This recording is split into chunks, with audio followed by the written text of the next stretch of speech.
예, 2부 시작하겠습니다. 2부가 뭐냐? 네이버 2부입니다. 이제 카카오도 나는 그럼 우리가 이게 몇 회죠? 이리온포? 42입니다. 42회 예. 1부, 2부. 예. 네이버 그다음에 3부, 4부보다는 최장 카카오 에피소드로 1부, 2부로 할까? 그래야 될 것 같아요. 그렇게 해줘요. 저희가 긴급 두 개로 나눠서. 긴급 초콜릿을 보충했습니다. 방금 전에 뭐죠? 이거 오래간만에 스니커스인가요? 이거 초콜릿 먹었습니다. 이거 동영상 촬영할 때 맨날 하품하고 있어가지고 저희가 에너지 좀 드리려고. 네. 왜냐하면 오늘 월요일부터 너무 힘들어요. 장이 막 이러고 막 연락도 온 데도 있고 그쵸. 답변도 해야 되고 막 오늘 스트레스를 엄청 받은 날인데 회사 일도 좀 많았고 근데 하여튼 이게 그래서 이런 날은 이제 저희들도 많이 지쳐 있으니 우리도 이렇게 지쳤는데 포지션 갖고 계신 분은 더 힘드시겠네요. 그럼요. 진짜. 장이 잘 돼야 될 때 걱정입니다. 여하튼 네이버 이제 화이팅! 아 진짜 뭐 이렇게 벌려놓고 많아가지고 회사 이게 그래서 네이버가 문제가 뭐냐면 그러니까요. 각 섹터의 날들이 다 자기가 할까 말까 고민도 하는 거야 지금. 왜냐면 나름 플랫폼 업체를 이게 금융이 할 수도 있는 거고 그죠. 그렇지 않아? 지금 뭐 어떻게 보면 컨텐츠 하는 친구들도 할 수 있는 거고 IT도 IT도 할 수 있고 또 뭐 플랫폼 하는 유통도 할 수 있고 광고 뭐 유통 광고도 다. 있고 미디어도 다 걸쳐 있고. 있네요, 진짜. 근데 제대로가 안 돼. 다 모아놔서 뭐 돈을 벌어야 되는데 말이야. 맨날 엄청나게 투자를 하는 거야 이게 회사가. 그러니까 언젠가는 네이버가 한 방이 있을 것 같은데 한 방 한 방 하다 많이 지쳐 있더라고요 네이버 하면 사람들이. 네이버가 그동안 사실은 여러 방 터뜨렸죠. 그치. 지금 시총이 얼마인데요. 여러 방 터뜨렸고 그리고 일부 신사업들 중에서 조금 시작한 지가 오래돼가지고 신사업이라 하긴 좀 그렇지만 그 일부 사업들은 이미 대단한 성과를 내고 있고요. 그럼요. 다만 이제 최근 몇 년 된 뭐 일부 이제 핀테크나 이런 게 지금 막 시작하는 단계라서 그렇지 또 AI라든지 뭐 자율주행이라든지 이런 신기술들이 지금 이제 돈만 들어가는 단계라서 그렇지. 그리고 네이버 DNA는 대단합니다. 네이버가 어떤 신사업을 성공해가지고 시작을 해가지고 처참하게 실패한 사례가 있나요? 다 뭔가를 다 읽고 미안해요. 또 흥분했어. 또 이하면 30분 갈 것 같아. 우리 네이버 웹툰 갑시다. 자 그러면 2부에서는 이제 이어서 그 웹툰에 대해서 간단히 정리하는데 웹툰은 이게 기안84가 하는 거 아니야? 들어와서도 하는 거. 기안84. 내가 좋아하는 사과왕. 네이버 웹툰은 그냥 그 간단히 제가 그냥 동향만 진행하고 넘어갈게요. 네이버 웹툰은 지금 자회사로 운영하고 있습니다. 그래서 뭐 글로벌 MAU 잘 늘어나고 있고 또 북미적 MAU도 잘 늘어나고 있고 그리고 여러분 아시다시피 뭐 카카오도 마찬가지지만 네이버의 웹툰이나 웹소설 등이 대표적으로 원소스 멀티 유저로 많이 활용이 되죠. 요 IP를 가지고 드라마를 만든다든지 영화를 만든다든지 게임을 만든다든지 또 이렇게 되고요. 그리고 웹툰 같은 경우는 웹툰을 단편적으로 팔면은 그 자체로 이제 소위 그 컨텐츠 매출로 잡히지만은 과거에는 현재 분류체계 이전에는 네이버가 웹툰 같은 경우는 웹툰 그 자체를 판매한 매출은 콘텐츠 매출로 잡았고요. 과거에. 그다음에 이제 웹툰 끝나고 나면 뒤에서 포스트 배너 광고라든지 포스트 동영상 광고 있잖아요. 그건 또 광고니까 그럼 광고 매출로 분류를 했더랬어요. 근데 지금은 현재 분류 체계에서는 네이버 웹툰의 하나의 자회사로서 독립법인이니까 또 너무 세분화하니까 복잡하다 그래요. 지금은 그 매출의 성질로 분류하지 않고 광고다 컨텐츠다라고 분류하지 않고 네이버 웹툰에서 발생하는 매출은 지금은 다 콘텐츠 서비스 부문으로 분류를 하고 있습니다. 완전히 다 분리해버렸으니까. 그렇죠. 근데 또 카카오는 또 그렇지 않아요. 카카오는 아직도 세분화하고 있습니다. 자, 또 MAU가 어떤 의미인가요? MAU는 Monthly Average User라고 해서 월 활성 이용자 수예요. 가입자 수하고 좀 다르죠. 예를 들어 가입자 수가 만약에 10명이라 하더라도 누적 가입자 수는 10명이지만은 10명이 하루에 매번 들어온다 그러면 MAU는 10명 곱하기 30이 돼야 되겠죠. 그래서 한 달 30일 정도 동안에 활성적으로 사용하는 이용자 수를 MAU라고 합니다. 이것도 재밌는데 작가에게 지급해놓은 원고료는 지급 수수료로 처리된다는 것도 이것도 재밌는 개념이다. 이게 수수료로 돼버리는 거네 이게. 예. 여러분 오늘 이 자리에서는 지금 많이 추려서 하는데도 지금 우리가 뭐 네이버 1, 2부, 카카오 1, 2부를 해야 될 정도로 이 내용이 방대하잖아요. 그렇죠. 오늘은 전체적인 줄기만 설명을 하는데 이번 자료에서는 각 사업부별로 빠짐없이 디테일한 비즈니스 모델, 매출은 어떻게 처리되고 순액이냐 총액이냐 또 비용 처리는 어떻게 하느냐부터 시작해가지고 매출 순액 방식이고 네이버 교과서 그야말로 뜯어놨어요. 대입으로 해놨으니까 혹시 이제 나중에 딱 읽어보시면은 뭐 밸류에이션 어떻게 하는지 정말 사업부별로 다 쪼개야 되니까 다 해놓은 거네. 그 부분들은 혹시 이제 독자 이 자료를 접하시는 분들은 별도로 이제 참조를 하시고요. 뭐 이 자리에서는 거기까지 다 설명하기는 너무 자세할 것 같습니다. 그다음에 이런 게 진짜 자료인데. 그렇죠. 그다음에 웹툰 넘어가서 그래서 국내보다 해외가 더 크다는 말씀이네요. 그렇죠. 네이버 웹툰은. 그렇습니다. 네이버 웹툰은 오히려 지금 해외 비중이 더 높아요. 근데 이제 그 같은 웹툰이지만 그 카카오 같은 경우는 카카오 페이지는 사실 국내 웹툰이고요. 그다음에 다음도 아직 웹툰을 운영하고 있습니다. 조금 포션은 작지만 국내 중심이고 그다음에 중국이라든지 해외도 나가고 있고요. 그다음에 일본 웹툰은 이제 피코마 이렇게 몇 개 법인으로 이제 좀 세분화되어 있는데 네이버는 일단 네이버 웹툰이 국내와 해외를 관장하는데 비중은 해외 비중이 좀 높습니다. 신기하네요. 이게 해외 사람들이 우리나라 만화를 그렇게 열심히 보는 거네요. 네, 그렇습니다. MAU도 지금 전체 MAU에서 해외 비중이 절반 이상, 절반이 넘습니다. 자, 그리고 페이지 31, 그림 39를 한번 보시면요. 중간에 V 라이브 뭐 이런 웹들하고 다 생략하는 거예요 지금 보니까. 그렇습니다. 생략하고 넘어가는데 이제 예. 신기술 들어가려는 거구나. 네네. 이 부분이 이제 관심이 좀 가는 건데. 그렇죠. 그래도 조금 중요한 부분을 지금 많이 줄이고 있고요. 지금 요 그림에 나와 있는 요 네이버 지분 관계도가 네이버의 모든 지분 관계의 디테일 지분 관계는 아니에요. 아마 여러분 우리 금융감독원 다트에 들어가가지고 네이버 지분 관계를 보고 그걸 일일이 그리면 이 한 지면에 그리지도 못해요. 근데 우리가 진짜 어마어마하다. 어마어마한 별의별 자회사가 다 있고 손자회사에 정손자회사까지 장난이 아닙니다. 진짜. 그러니까 나는 네이버 그룹이야. 이제는 그룹입니다. 어마어마하더라고. 그래서 우리가 언급하는 주요 사업부 중심으로 설명하기 용이하게 나름 단순화해 놓은 그림이 이제 요렇고요. 예를 들어서 네이버 밑에 스노우라는 자회사가 있고요. 네이버 웹툰은 이제 100% 자회사고 네이버 랩스가 여러분 자율주행하고 로보틱스 이런 신기술을 관장하는 곳이고 그다음에 제일 큰 그 자회사이자 우리 가치의 큰 부분이 바로 라인이고요. 그리고 이제 이 라인 밑에 여러 금융 해외 자회사들이 쭉 있습니다. 쭉 이게 뭐 라인, 일본 같은 데서 정말 엄청 그렇습니다. 그렇죠. 라인페이, 라인 파이낸셜 쭉 있고 라인 파이낸셜 죄송합니다. 이 라인 밑에 여러 자회사들이 있고요. 그 라인페이는 이제 라인 밑에 있고요. 라인 밑에 있는 라인 파이낸셜이라는 이 금융 자회사 밑에 그들의 글로벌 금융 사업 손자회사들이 쭉 이렇게 또 정리가 되어 있습니다. 요거는 한 참조를 해 보시고요. 그리고 여러분 결국 라인 파이낸셜 밑에 라인 시큐리티스 뭐 폴리오 뭐 이런 그렇죠. 다 있네 여기 또. 라인 파이낸셜 저 해외 타이완 뭐 그다음에 아시아 홍콩에 있습니다. 뭐 이런 것들이 있고 라인뱅크 재팬, 라인뱅크 타이완, 뭐 라인 크레딧 이런 것들이 네이버 뭐 있죠. 핵심 자회사 상장 관련해서는 이번 자료에서는 다루지 않은 내용인가요? 어떤요?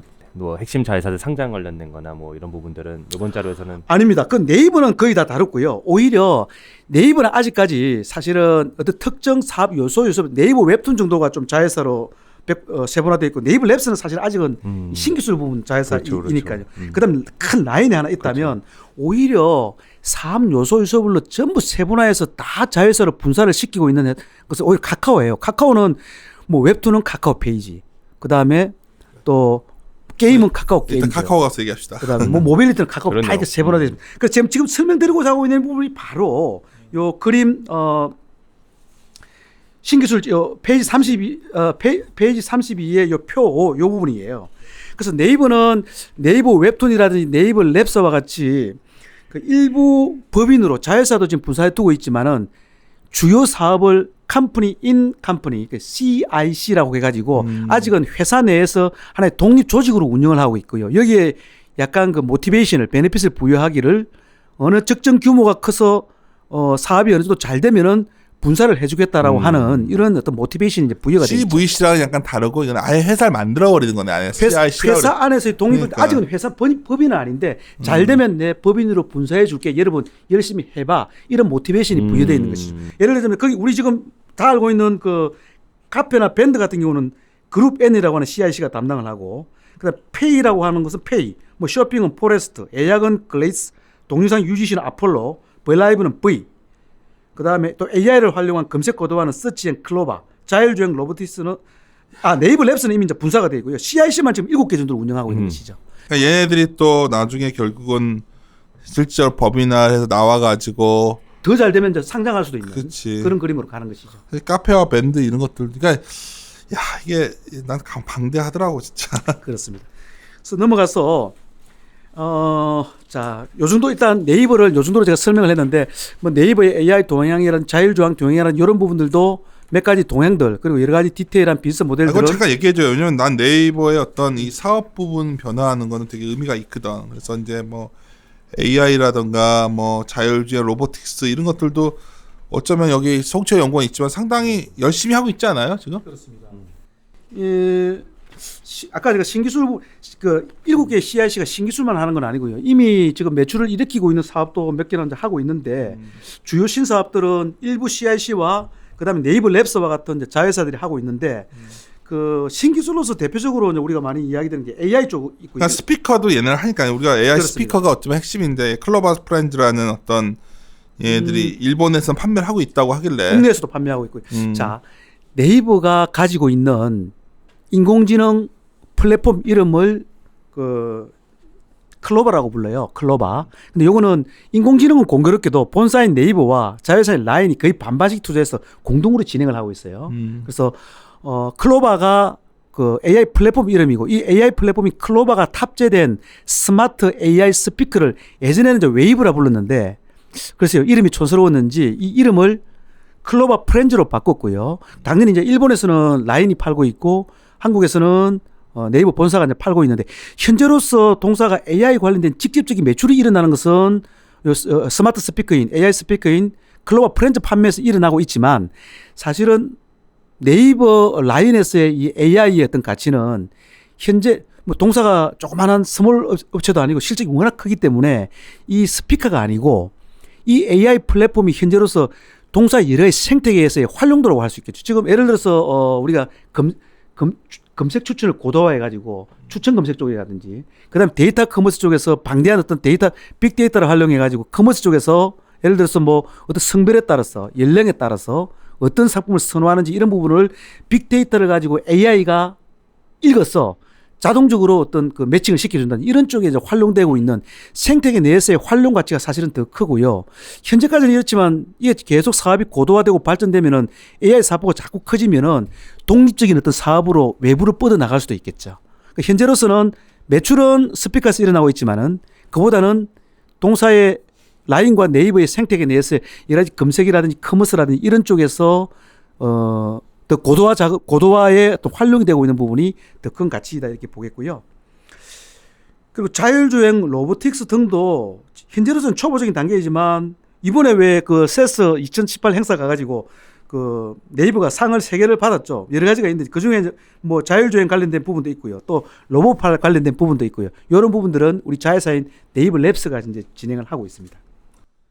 말하자면 이것도 길어지니까 정말 이 당장은 이제 실적 측면에서 가장 중요한 게 라인 매출이나 이런 거 브레이크다운 해봅시다. 그러면 라인에 대해서. 자 그리고 네이버가 크게는 네이버란 연결 어떤 실체가 네이버라고 하는 본사와 라인이라고 하는 자회사로 분리됐다면 지금까지는 이제 네이버에 대한 설명이었고 네이버 본사에 대한 설명이었고 또 하나의 가치의 축인 라인을 보자면 그 표 6을 보시면 라인 아까 제가 말씀드렸지 핵심 사업과 전략 사업으로 구분하고 있는데 핵심 사업은 광고, 커뮤니케이션, 콘텐츠, 기타 이렇게 구분하고 있어요. 광고는 크게 이제 계정 광고와 디스플레이 광고, 기타 이렇게 나뉘고요. 계정 광고는 그 어떤 계정을 가지고 이루어지는 광고인데 대표적인 게 이제 동사가 동사 스스로 붙인 이름이에요. 오피셜 어카운트를 해가지고 공식 계정이라는 광고가 있는데 카카오로 따지면 여러분 플러스 친구하고 똑같아요. 그다음에 카카오에는 없지만 오프라인 소모물들을 온라인으로 연결시키는 일종의 오토 광고 모델인 라인엣이 있고요. 그럼 디스플레이 광고에는 타임라인 광고. 타임라인은 여러분 카카오로 따지면 카카오 스토리 광고랑 비슷합니다. 어떤 친구들의 소식 사이에 스리슬쩍 광고를 끼우는 이런 형태의 광고이고요. 뉴스 광고는 여러분 아무래도 뉴스가 트래픽이 높잖아요. 많이들 보잖아요. 그 뉴스 사이사이에 광고를 끼우는 뉴스 광고. 특히 디스플레이 광고 형태인 타임라인 광고라든지 뉴스 광고 이런 것들은 약간 그 타겟팅 광고예요. 그래서 프로그래매틱 광고라고 하죠. 그래서 그냥 마구잡이로 이렇게 노출시킨 게 아니고 고객이 어떤 그 트래픽을 유발하는 이용자들의 성향을 다 파악해서 매칭이 되는 광고를 뿌려주는. 그래서 여기는 텔레그래매틱 플랫폼이 밑에서 미들 엔진으로 작동하고 있다는 거 잊지 마십시오. 그리고 커뮤니케이션 이거는 그들이 붙인 용어인데요. 과거로 따지면 스티커. 이 스티커는 뭡니까? 그 카카오톡 따지면 B2C 이모티콘이죠. 근데 카카오톡은 콘텐츠 부문의 기타 콘텐츠 매출로 분류를 하고 있는데 우리는 요 커뮤니케이션을 용어로 그냥 분류를 하고 있습니다. 그다음에 테마, 그다음에 기프트 이런 것들은 커뮤니케이션으로 분류를 하고 있고요. 콘텐츠에서는 이제 게임이라든지 만화라든지 뮤직 이런 것들이 분류가 되고 있습니다. 전략 사업은 라인 프렌즈가 여러분 카카오도 우리 카카오 프렌즈라고 하는 IP가 있듯이 라인도 라인 프렌즈라고 공교롭게 다 프렌즈라는 이름을 붙이고 있는데 그러니까. 라인 프렌즈도 뭐 여러 가지 아이템들이 있는데 헷갈린다 진짜. 카카오도 프렌즈. 카카오는 카카오 그러네요. 프렌즈, 라인은 라인 프렌즈인데 프렌즈. 난 이- 제가 제일 이해하는 게 그 카카오 프렌즈 가게 앞에서 인형 살려고 서 있는 사람들 보면 정말 이해가 안 가는데. 인기 많죠. 그걸 이해하셔야지. 더 적게 미안해. 이게 인기 많은데. 그 이해 못하면 안 돼요. 이해 못하지. 너무 예쁘지도 않지만 인형. 그리고 이제 라인 프렌즈도 원래는 디지털 컨텐츠로 출발했지만 그것을 오프라인으로 실제로 인형으로 만들어 가지고 프렌치샵에서 오프라인에서 판매하기도 하고요. 그 인형 그 오프라인 어떤 그 인형을 또 온라인몰에서도 판매하기도 하고 그 라인 인앱으로 라인 안에서도 판매하기도 하고요. 그 다음에 또 그 디지털 컨텐츠들도 판매하기도 하고요. 그 여러분 형태는 뭡니까? 이 커머스죠. 라인 프렌즈도 커머스예요. 근데 굳이 라인 프렌즈라고 이렇게 약간 규모가 크다 보니까 분류를 또 이렇게 하고 있네요. 그리고 전략 사업 안에 들어가는 기타 사업들 핀테크, AI, 커머스, 모바일. 기타 커머스는 또 요 핀테크의 전략 사업의 기타 여기에 이제 이렇게 구분을 하고 있습니다. 뭐 왜 그런지는 몰라도 그들이 이렇게 분류를 하고 있으니까 아 이런 것이구나 하고 이해를 하고 들어가 볼게요. 자, 자 라인도 마찬가지로요. 페이지 37에 그림 45부터 먼저 보시면요. 개정수. 자, 여러분 이 자료에 페이지 37에 있는 요 텍스트 이게 상당히 중요한 포인트입니다. 라인이 작년 12월에 그들의 굵직굵직한 분류체계 공식 계정도 그렇고 그다음에 디스플레이 광고도 그렇고 그러니까 계정 광고도 그렇고 디스플레이 광고도 그렇고 12월 달에 다 의미 있는 빅 이벤트를 하나씩 단행했어요. 그래서 계정 광고에서는 원래 그 과금 체계가 비교적 대형 광고주들 대상인 공식 계정은 그 월정액으로 월 한 250만 원 정도의 월정액 과금 방식이었고요. 그 다음에 이제 오프라인 소모들 중심인 라인S는 월 한 5천에서 2만 원 정도 차이가 크죠. 아무래도 대형사를 중심으로는 월 250만 원. 그 다음에 소몰들은 월 5천에서 2만 원 정도 이렇게 받다가 작년 12월 달에 둘 다 종량제 기반으로 즉 그 메시지 전송 기반으로 과금제를 변형을 한 겁니다. 이유는 왜 그러냐면 너무 극과 극이잖아요. 소몰들은 꼴랑 월 5천 내지 2만 원인데 또 공식 계정은 월 250만 원이니까 중간에 약간 미들 사이즈 업체들은 여기 끼기도 그렇고 저기 끼기도 그렇고 이걸 흡수할 수가 없었던 겁니다. 그래서 아예 세분화해가지고 종량제로 가면 그 미들 사이즈 업체들도 예를 들어서 250만 원은 내가 하기엔 너무 부담스럽다. 그런 애들은 뭐 한 만 원 정도로 들어올 수 있는 거잖아요. 자기 어떤 트래픽에 따라서. 근데 실제로 효과가 대단했습니다. 요 페이지 37에 그림 45를 보시면 그러네. 확 작년에 뛰었네. 공식 계정 수가 꾸준히 늘다가 4분기에 갑자기 확 늘었죠. 그래서 아마도 요 작년 12월에 요 그 과금 방식을 바꾸면서 미들 사이즈 업체들이 많이 들어오지 않았느냐 공식 계정으로 이렇게 추천을 하고 있는 것이고요. 반대로 디스플레이 광고 쪽에서는 새로운 광고 플랫폼을 적용했습니다. 아까 제가 말씀드렸지만 디스플레이 광고는 마구잡이로 뿌리는 게 아니고 디스플레이를 그래서 배너를 막 띄우는 게 아니고 고객 성향에 따라서 타겟팅으로 뿌린다 그랬잖아요. 그 밑에는 텔레그래매틱 플랫폼이 돌아가고 있는 것이죠. 미들 엔진으로. 그래서 원래 이 텔레그래매틱 광고를 시작할 때 라인이 자체 플랫폼이 없어서 일본 업체의 플랫폼을 썼는데 이게 자꾸 이제 방대해지다 보니까 라인의 그 방대한 어떤 그 빅데이터를 활용하기가 여러 가지 비효율적인 거예요. 그래서 안 되겠다라고 해서 2017년부터 자체 개발을 해가지고 작년부터 마이그레이션 플랫폼에 이관 작업을 했고 그게 12월 달에 완료가 됐어요.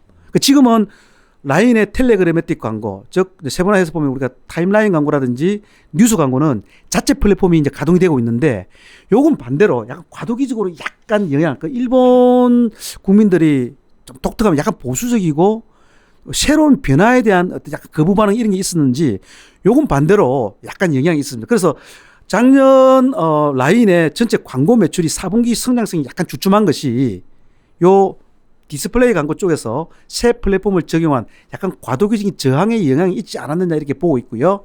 더군다나 디스플레이 광고가 원래 4분기가 성수기임에도 불구하고 그랬다는 것은 영향이 있지 않겠냐 이렇게 보고 있고 우리와 달리 일본은 3월 결산 부분이 많아가지고 3월에 그 광고 성수기라고 해요. 그리고 특히 또 검색 광고보다는 디스플레이 광고 쪽이 또 시즈널이 좀 크잖아요. 그래서 아마 3월 광고 성수기부터가 3, 4월 요때 안심인 거 아니야. 플랫폼이 새롭게 구입이 됐으니까 그렇죠. 그 영향이 이제 3월 달에는 분기가 걔는 그때 되니까 그때 나온다. 그때 나온다라기보다는 갑자기 본기가 된다기보다는 작년 4분기에 네이버 라인이 좋겠네 3월 이후에.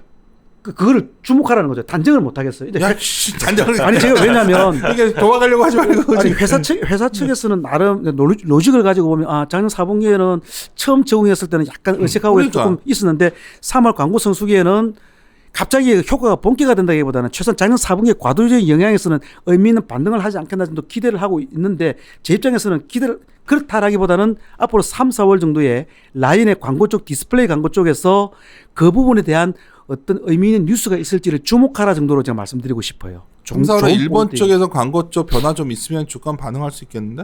있다면 의미 있는 뉴스가 될 수도 있다 이렇게 보고 있습니다. 이게 왜냐면요. 이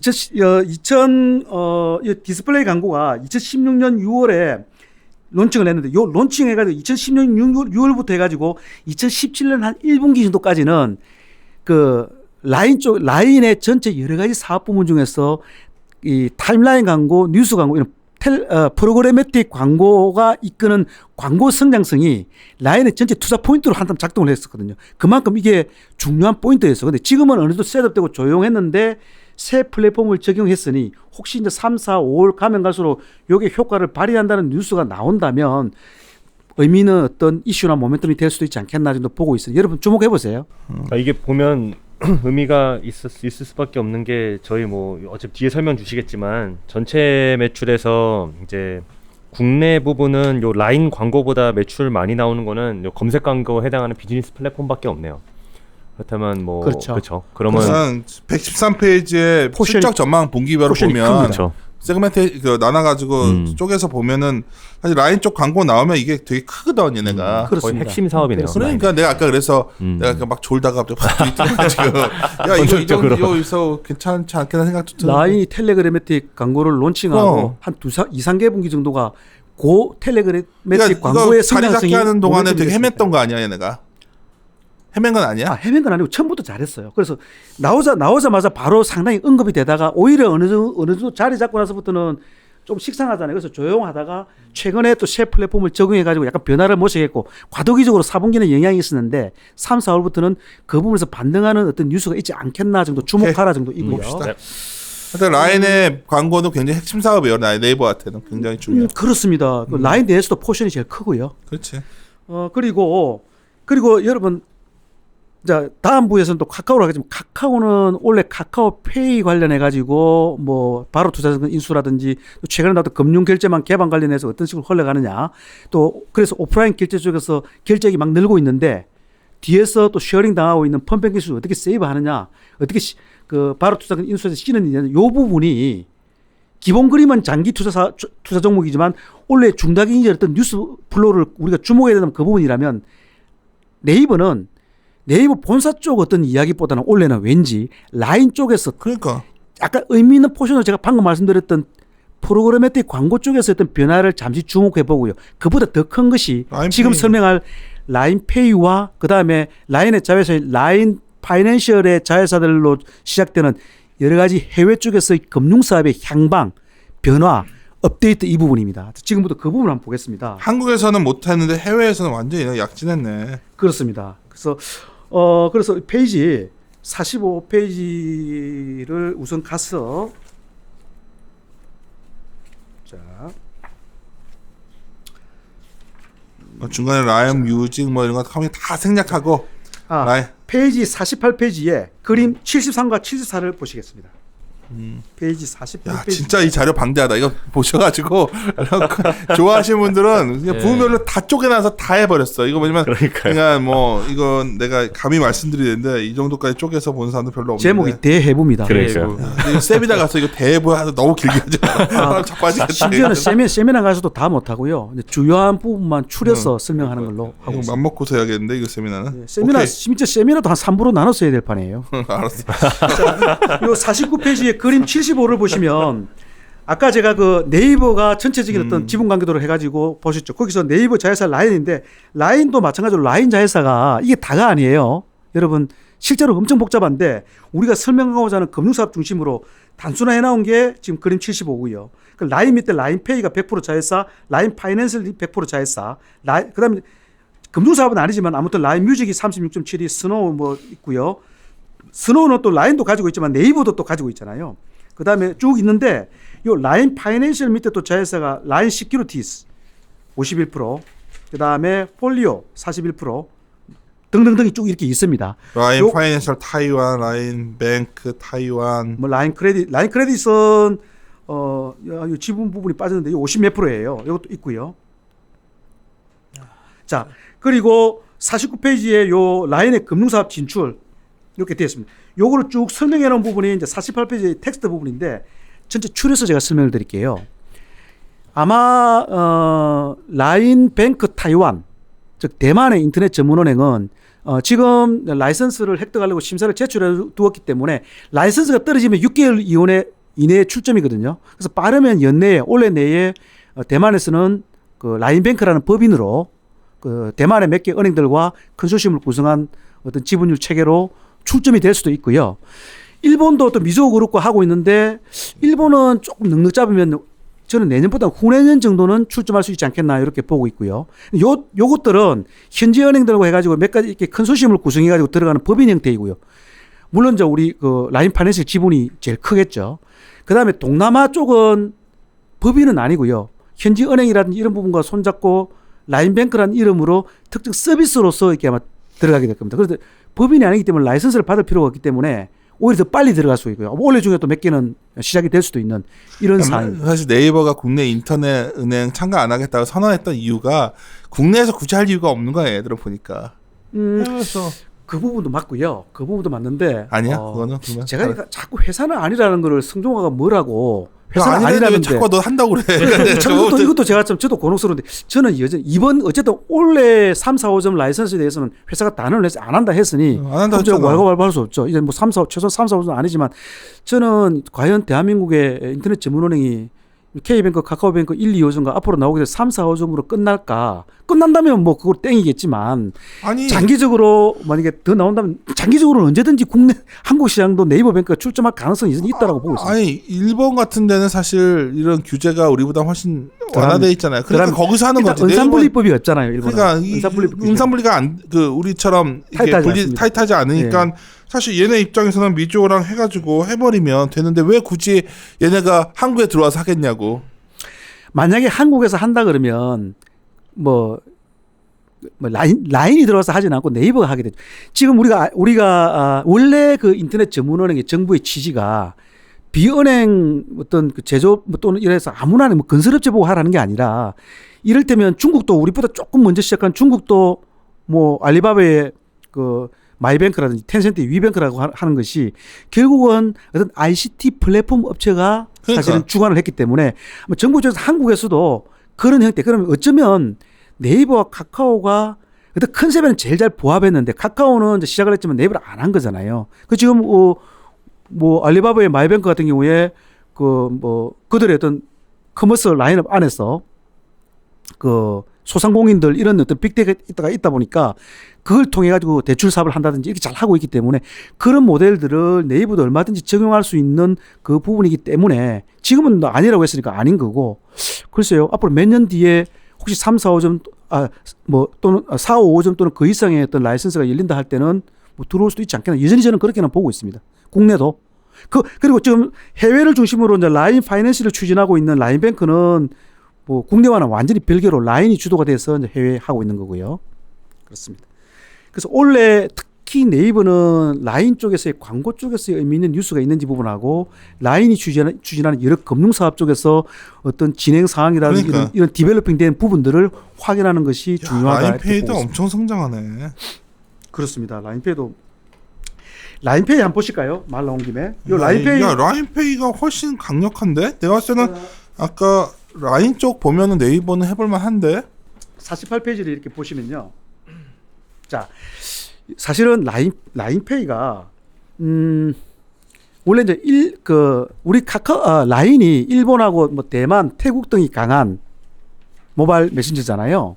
일본이 물론 제일 막강하게 제일 강하고 그래서 사실은 일본을 중심으로 간편결제로서 시작을 했지만은 한동안은 사실은 깝깝했어요. 어떻게 보면 약간 실패 상황이었다고 해도 과언이 아닐 정도로 왜냐하면 일본이 선진국이지만 독특한 약간 보수적이라고 할까 그들의 특징이 일본은 지금도 지방에 가면 우리로 따지면 이마트 같은 꽤 큰 이런 오프라인에서도 현금만 받는 데가 많습니다. 희한해요. 이제 많이 변했어요. 안 그래? 지금 지금 많이 변하고 있는데 특히 작년에 이제 캐시리스 쪽 정부가 추진을 하고 있고 또 2020년 그 도쿄 올림픽 관련해서 외국인들이 와가지고 카드로 잘 쓰게끔 지금 그냥 유도는 하고 있어서 변해는 가고 있는데 그래도 여전히 좀 특수한 상황인 건 맞는 것 같아요. 근데 그래서 생각보다 잘 이렇게 라인페이가 안 열렸는데 작년에 여러분 라인이 신사업에 350억 엔을 투자를 했는데 그래서 작년에 라인 실적이 안 좋았고 네이버 연결 실적이 안 좋았잖아요. 근데 그중에 200억 엔을 라인페이 하나에 투입했거든요. 근데 그중에 상당 부분이 가맹점 확보에 투입이 됐는데 그래서 작년에 왕창 늘어가지고 작년에 우리 그 라인페이 가맹점이 일본만 133만 명을 찍었어요. 그러니까 일본 내에서는 어마어마한 우리 네이버 라인이 어마어마한 기업인 거야 지금 보면. 그럼요. 그러니까요. 어마어마한 일본에서 현재 시총이 9조잖아요. 일본에서. 그러니까 일본 주식에 투자할 게 아니라 우리나라 네이버에 투자하면 이거 왜 연결 그렇게 하면 안 되는 거야? 일본 주식 좋잖아. 너무 마바라 같은 얘기인가? 네. 그래서 워낙 안 되길래 네이버가 라인 네. 쪽은 모멘텀 상당히 좋음에도 불구하고 주가가 0. 근데 이제 라인페이가 작년에 회사 측의 목표가 그 일본 쪽에서 이제 가입자 100만 달성이 목표였는데 오바 달성해가지고 133만을 돌파했고 그만큼 가입자가 는 만큼 반대급부로 또 가맹점 확보 가입자 확보 코스트를 또 엄청 들었던 거죠. 올해는 라인페이가 목표가 글로벌 MAU를 1000만 정도를 달성하는 게 올해 목표고요. 대략 기존 대비 한 2배 정도로 증가하는 것입니다. 그래서 회사는 이렇게 이야기합니다. 그리고 라인페이 그림 우리 페이지 48페이지에 그림 73번 보시면 라인페이의 거래액도 지금 작년에 보면 작년 4분기에 많이 늘었잖아요. 와, 뭐 원래 4분기가 성수기라서 꽤 많이 늘었던 것이 이게 가입자의 증가 추이와 그대로 연동이 되고요. 어쨌든 연간으로 뭐 더블이 늘었는데. 그렇습니다. 그리고 작년에 이 상당히 많이 이 거래액 중에서 의외로 재미있는 것은 오히려 이 거래액 중에서 비중이 지금 대만 비중이 제일 커요. 여전히 일본은 미지의 시장인 거죠. 그래서 지금 약간의 트래픽 차원에서의 의미 있는 투자의 단계이고요. 실제 트래픽이 늘어나고 있는 단계이고 올해까지도 그런 식의 트래픽을 키우는 단계이고 거기에 돈을 쏟아붓는 단계입니다. 저는 방향은 옳다고 봐요. 그로 인해서 손익은 많이 깨지고 있지만 이렇게 보고 있고 네이버 그러면 주가나 실적 같은 거는 뭐 따로 지금 요 다음화에서 자세히 하는 겁니까? 지금 아니 Q&A 로. 지금은 그냥 바로. 110페이지에 네이버 네이버. 그냥 얘기를 좀 합시다. 주가 얘기를. 뒤에 바로 가세요. 네, 하도록 110, 할 겁니다. 110페이지를 먼저. 이거 마저 그렇죠. 하고서. 우리가 라인에서 제일 중요한 거를 이야기했고 그 다음에 뭐 라인이 시작하고 있는 AI라든지 아까 제가 잠깐 같이 말씀드렸고요. 그 다음에 재밌는 거 그냥 이 방송이니까 네이버라는 회사 자체에 대한 투자 포인트보다는 재밌는 거 하나 소개만 드리죠. 여러분 아까 그 라인 및 기타 플랫폼 돼 있는데 꼭 분류를 라인 및 기타 플랫폼이라니까 그 기타 플랫폼이 라인이 관장하는 기타 플랫폼은 아니고요. 그 분류가 네이버 본사 및 기타 자회사하고 그다음에 라인하고 뭐 네이버 본사 쪽이든 라인 쪽이든 일반 기타 플랫폼 분류가 돼 있는데 기타 플랫폼은 이제 스노우만 있다 그랬잖아요. 스노우는 회사 이름이에요. 주식회사 스노우예요. 그 네이버가 지분을 좀 가지고 있고 라인도 좀 가지고 있고. 근데 그 스노우가 원래는 회사가 아니었고 여러분 알다시피 스노우라고 하는 알지. 카메라 앱을 운영하는 서비스인데 그 서비스 이름을 가지고 분사를 해가지고 회사 이름으로 만든 거잖아요. 그래서 회사 이름도 스노우고 그 스노우가 서비스하는 카메라 앱도 스노우인데 스노우 자체는 어느 순간부터 이제 MAU나 이런 걸 공개를 안 하고 있기는 합니다만 저는 그래도 MAU가 1억은 넘었을 것 같긴 한데 중국 비중이 제일 커요. 그래서 현재로서는 광고다 이런 비즈니스 모델을 가동하기는 조금 애매한 부분이 있습니다. 오히려 스노우라는 회사가 그거 말고도 몇 가지 하는데 잼라이브라고 해가지고 그 퀴즈 방송하는 게 좀 있고요.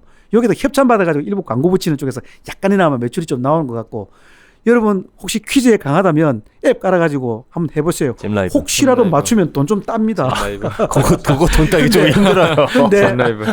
꿈은 깨시는 게 좋을 것 같아요. 저도 사실 퀴즈에 좀 강하다고 쉽지 하는데 않습니다, 보통 이거. 어려운 게 아니에요. 세상에 공짜는 세상에 없습니다. 정말 상식이 많은 사람인데 거기서 안 되면 웬만한 사람 안 된다는 얘기. 어렵더라고요. 그리고 여러분 요즘 그 저희 딸도 좀 중학교 1학년에 올라갔는데 네. 뭐 스노우도 하고 하는데 요즘 스노우보다도 제페토가 더 재밌대요. 이게 작년 중순에 시작했는데 그런 게 있었어요, 전. 스노우는 단순히 사진을 찍어가지고 뭐 꾸미고 이런 거라면 이 제페토는 내가 기초 사진을 찍어 여기 보면 페이지 53에 그림 84 여러분 안 닮았다고 너무 욕하지 마시고 이거 제가 찍은 겁니다. 요 위에 성종화 사진 있죠? 우측 상단에. 이렇게 나온 거야? 제가 찍어가지고 제 아, 이게 캐릭터고요. 팀장님이세요? 그래서 머리가 너무 빠진 것 같아가지고 위에 머리 하나를 올렸습니다. 그리고 이제 옷을 하나 입혔고요. 이렇게 해서 꾸며가는데 이 캐릭터만 꾸미는 게 아니고 내 방에 여러 가지 기본적인 방도 꾸밀 수가 있고요. 그게 또 동사처럼 움직이기 때문에 나의 제페토 월드를 구성해가지고 이제 요약하면 3D 아바타 앱이거든요. 이거 왜 하는 거야? 아니 이해했어. 약간 게임적인 SNG 게임적인 속성이 있어요. 요거를 내가 꾸며가지고 다른 친구 방에 쫄래 가가지고 거기서 같이 확인하고 교환하고 이런 이 재미가 쏠쏠합니다. 그래서 애들은 많이 하고 있고요. 자, 제가 트래픽을 한번 보여드려. 설명만 돼 있구나. 이게 작년 말에 시작했는데요. 작년 중순에 시작했는데 지금 얼마 안 됐잖아요. 작년 하반기에 대단한 인기 앱이었고요. 시작과 동시에 이 장르 3D 아바타 앱으로서는 이제 글로벌 MAU 1위에 올랐었습니다. 진짜? 그리고 시작과 네이버 괜찮아 보이는데. 매출은 아주 미미합니다만 어쨌든 간에 시작과 동시에 약간의 비즈니스 매출 모델도 갖고도 붙였어요. 엄청나게 갖다 붙이는 게 성장 개념인들인데. 그래서 오늘 이 방송을 보시는 분들 중에 혹시라도 제페토 모르는 분들 중에 젊은 분들이 있다 그러면 제페토 한번 사용해 보세요. 재미있더라고요. 저도 좀 처음 봤거든요. 아 해봐야 이게 되겠다. 감히 추측을 하자면 이 제페토의 형태로 일단 처음은 이렇게 사진을 해가지고 이렇게 합성해 나가겠지만 아마 이제 시간이 지나면 지날수록 여기에 뭐 예를 들어 여러 가지 옷도 다양하게 입고 그렇죠. 안경도 끼고 액세서리 다 뭐 동원하고 피팅도 하고 그렇습니다. 뭐 내 방도 뭐 VR도 꾸미고 좀 넣고 초대하고. 네네네. 그래서 110페이지 넘어가서 네. 우리 아마 이거 들으시는 분들이 야 정말 뭔 얘기인지 모르겠다 이럴 거야. 내가 왜 자꾸 오늘 끊었냐면 사실 분석하는 분들 입장에서 이 자료 정말 마음에 들 거예요. 그냥 다 그럼요. 받으셔가 프린트 하시거나 아니면 대해부. 이베스트에 오시면 드릴 테니까 가져가세요. 그래서 사업별로 다 쪼개서 보시고 하면 되는데 야 이거 웬만하면은 왜냐 사업별로 그래서 이렇게 분석을 하신 툴을 갖고서 성종화 팀장이 사실 네이버라는 회사를 이제 밸류에이션 하는 거예요. 그래서 110페이지 내용을 그냥 합시다. 111페이지 바로 가면요. 말씀드린 대로 회사가 올해도 공격적인 투자를 선언을 했고요. 네이버 본사 쪽에서는 작년 실적을 네이버와 라인으로 나누면 네이버 본사 중심으로는 OP 마진율이 한 32% 정도였는데 올해도 여전히 투자를 하면서 한 2%포인트 정도 영업이익률이 악화되지 않겠나라는 게 회사 측이 제시한 가이드라인이니까 저희들은 이제 그것을 감안을 하고요.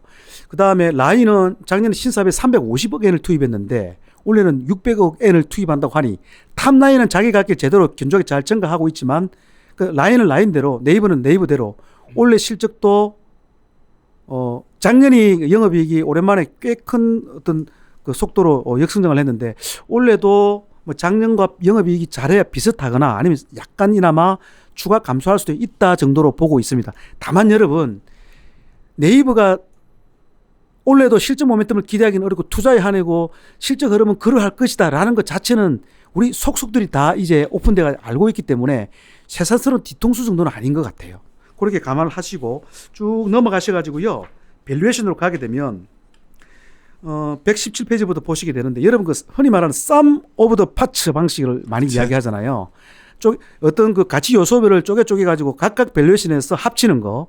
그래서 네이버도 우리가 네이버의 사업부를 일일이 아주 세분화한다면 그 뭐 광고 부분 가치를 별도로 하고 컨텐츠 부분 별도로 하고 신사업 신기술 부분 별도로 하고 또 신사업 신기술 내에서도 뭐 웹툰도 별도로 하고 이렇게 할 수도 있지만은 실익이 별로 없고 또 사실상 불가능합니다. 네이버가 그렇게 요소별로 실적을 브레이크다운 해주는 것도 아니기 때문에 예전에 라인이 상장하기 전에는 우리가 라인에 대한 밸류에이션은 자유로웠어요. 날개를 달았습니다.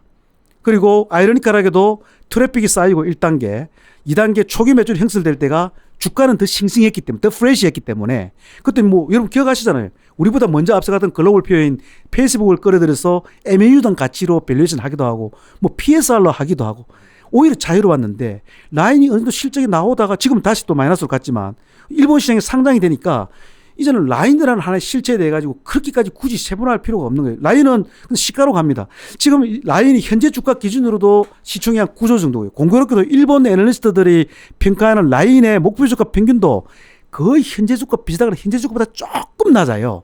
그 말은 일본에서 한국 애널리스트들이 어떻게 보면 더 공격적이죠. 기본 포인트는 비슷한데 어쨌거나 저쨌거나 한국 애널리스트들은 네이버를 대부분 다 바이 의견이고 현재가 대비로는 한 20-30% 정도 여력을 두고 지금 평균 TP가 형성돼 있다면 일본 애널리스트들 냉정해요. 일본 애들 그냥 지금 현재 주가 기준으로 다 TP가 형성됐다면 다 홀더라는 거예요. 의견이. 나온다 일본 애들은. 근데 그도 그럴 것이 단기적으로는 어쩔 수 없는 거죠. 작년 실적도 사실은 완전히 깼고 올해도 여러분 깨겠습니다라고 선언을 했으니.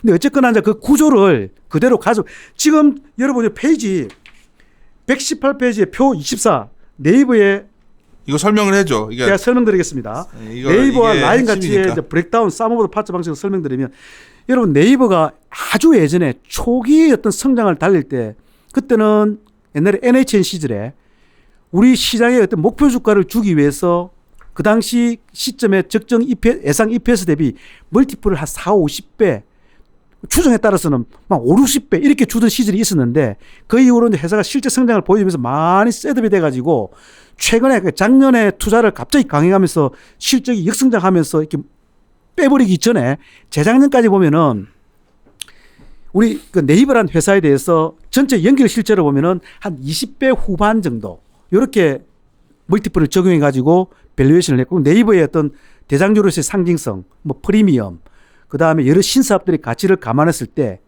주가 자체는 싱싱하지 못해도 밸류에이션 자체에서는 시장에 악유가 없었어요. 심지어는 밸류에이션마저도 네이버가 비싼 애만에 이런 악유는 없고 다 밸류에이션을 수용을 했단 말이에요. 근데 지금은 표 2사에서 보시면 알겠지만 네이버 연결법인 그 자체로 딱 해가지고 올해 예상 EPS 대비 성종화의 TP 16만 원 정도가 정당화되려면 그 16만 원 목표 시총으로는 한 26조 4천억 정도 되는데 멀티플이 43배 정도가 되잖아요. 이거는 뭐 거의 10년 전에 초창기 우리가 적용할 때 멀티플 비슷하기 때문에 이 자체로 보면은 우리가 딱 우리 느끼는 느낌이 부담된다. 부담스럽지. 아무리 천하인 네이버지만 43배가 웬 말이냐 이런 느낌이 들 거예요. 다른 플랫폼 업체들 글로벌 피어들도 야 이 정도 안 나오지 앞에 않나? 이제 설명되어 있는데 보여주는 펀더멘탈 지표는 약간 밑에 있는데 그도 그럴 것이 지금 손익을 깼기 때문에 전략적으로 작년과 올해 내년주도 실적만 가지고는 펀더멘탈이 열릴 수밖에 성장성도 수익성도.